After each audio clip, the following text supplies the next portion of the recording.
So many people are so scared of failing that they think, well, I've written a book, but I'll never show it to anyone. I've got an idea, but what if it doesn't work?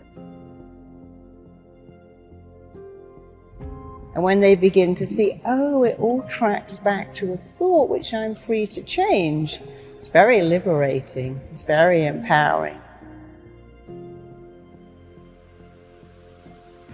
Really, the only thing wrong with you is you don't think you're good enough. But it's very simple to think a different thought, because we own our thoughts. We have to remember something. The mind has no choice but to act on our thoughts. We have an incredible choice to think better thoughts. Strongest force in all of us is we must act in a way that matches how we define ourselves. So your mind's job is to make your thoughts real. The job of your mind is to listen to your thoughts and to start to make them real. People say, I don't know what I was thinking of. How did I end up in this mess? Well, you were thinking, I'm not going to succeed. Everything's not going to work out. If I start that business, it will fail. If I write the essay, it will get a bad mark. So I'm just going to procrastinate here and do nothing, and then I can't fail. And when you take people back to that, you know, procrastination and self-sabotage is nothing more than a reaction to a thought that I'm not enough. My mind believes that everything I tell it must be true, whether it's good or bad, helpful or very hurtful. So we've got to get into the excellent habit of saying, I can do this, I've got this has got my name all over it. No one can do this better than me. If they could, I can still do it my way. Somebody like Eminem, who's a great reference for lost kids, because nobody believed in him.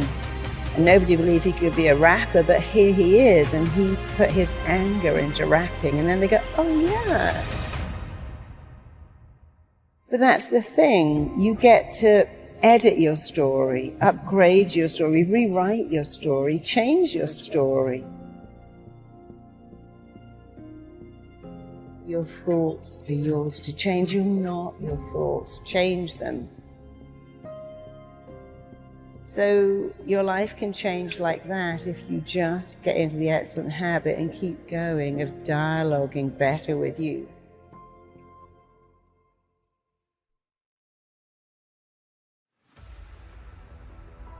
You can change like that. Can you change in 21 days? You can change in 21 seconds if you know how. In fact, you can change twice every day, first in the way you think and the second in the way you act. You know, your life can change immediately when you change your dialogue. And there are many people who've told you that. You know, I just stopped saying that. So we all get a choice. Oh, I'm such an idiot, I forgot. I got that wrong. But then even when you get something wrong, what did you learn? You know, a person who never made a mistake, never made anything, your mistakes teach you. So even when you make a mistake, think, well, I learned something. I learned I'll never do that again.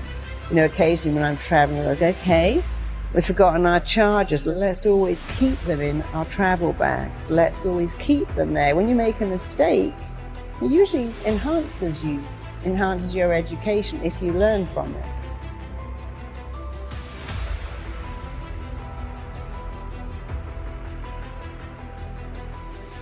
And that's one of the rules of the mind. Whatever you focus on, you get more of. And you can't be in two lanes, so pick a better lane, go into that better lane, keep telling yourself better things, think better thoughts.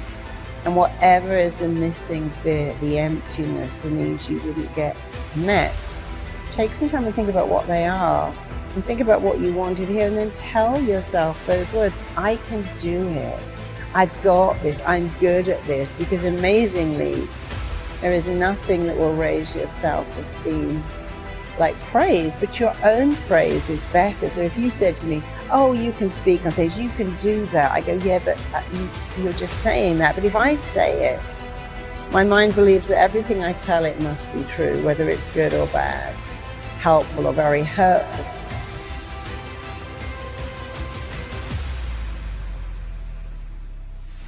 the words you want to hear, what I call the missing bit. What have you been longing to hear? Well, don't give that away and don't give that up. Start to say it yourself because it sinks in. Whoever's saying it, it sinks in. But when someone else says it, they might have an agenda. You're great, could you lend me some money? But when you say it, there is no agenda. Think of your unmet needs. The emptiness in you is what you didn't get as a kid. You didn't get love, you didn't get praise, you didn't get recognition, you didn't get celebrated, you didn't even get gifts. And that's horrible, but imagine if you could start to say those things. I matter, I'm significant, I'm lovable, I'm worthy, I'm enough. And then you'll start to fill up that emptiness. The not enoughness becomes enoughness. And actually, when you do it yourself, it's way more powerful anyway because you have no agenda.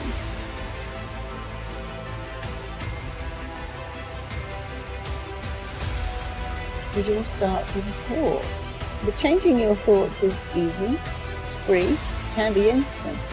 And so I really like to simplify what makes humans tick, because what's the point of making it complicated? How does that help anyone who says, well, I'm messed up and so hard to change and people can't change? It's like, well, that's not correct. Who taught you that? From the minute you were born, you're changing.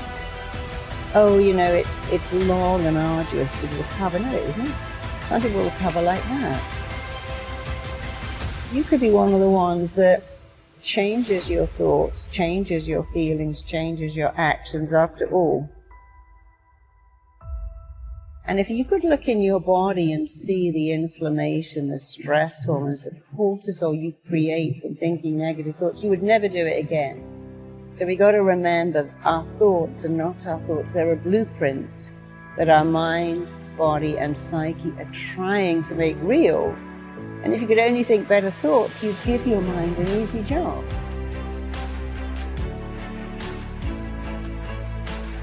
Your lovability's got nothing to do with the numbers on the scales or the numbers in your clothing label or the numbers on your bracelets or the number of your followers.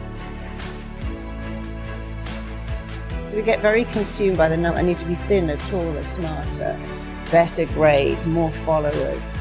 And you've got to stop all of that and just believe that you're great, and you can be even greater when you stop defining who you are by what the numbers say. And so we all have a gift, and I think your challenge is find out what you love to do and become brilliant at it. And we've all got something unique that we can do.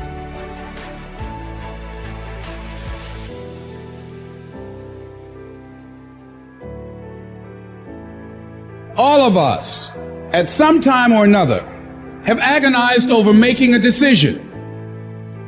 Some decisions are major decisions.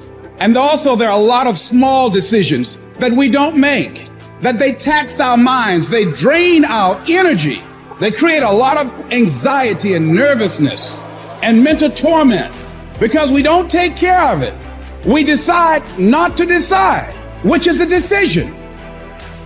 Imagine you're on your deathbed, and standing around your deathbed are the ghosts representing your unfulfilled potential. The ghost of the ideas you never acted on, the ghost of the talents you didn't use. And they're standing around your bed, angry, disappointed, and upset. They say, we came to you because you could have brought us to life, they say. And now we have to go to the grave together. So I ask you today, how many ghosts are going to be around your bed when your time comes? How much time do you spend working on you? How much time do you spend every day working on your dream? What kind of investment have you made in you? If your mentality is, I can't wait to see what happens great to me in 2022, you are going to get fucking as a result. Life does not reward people who wait to see what happens. What you put in, you will get out.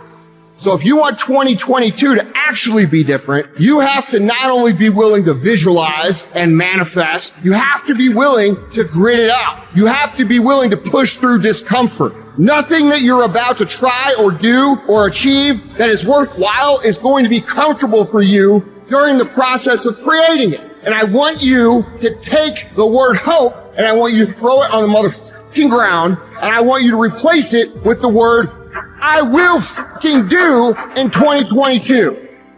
Woe be unto you if you go into another year and waste another year with the old mentality while somebody's in the hospital begging God for the opportunity that you have right now. You better step into this moment. You're only here for a short time. If you're not going to show people what's possible, who the fuck else is? Who's going to show your kids? Who's going to show your aunts and uncles? Who's going to show your fucking nieces and nephews? Are you going to fail those people? Are you going to buy into the narrative that you can't? Stand up for your dreams. Stand up for what you want in your life. Decide that your life is so meaningful to you, that you love you and you love life so much that you're going to stand up for something you want. You don't want to be a spectator. You want to get out in the field where the action is, and you will be amazed. After the struggle, there will be a calm period, and things will begin to click for you. Come out here with what you got. You don't have enough money? Don't worry about it. You got the dream. You must be patient, persistent,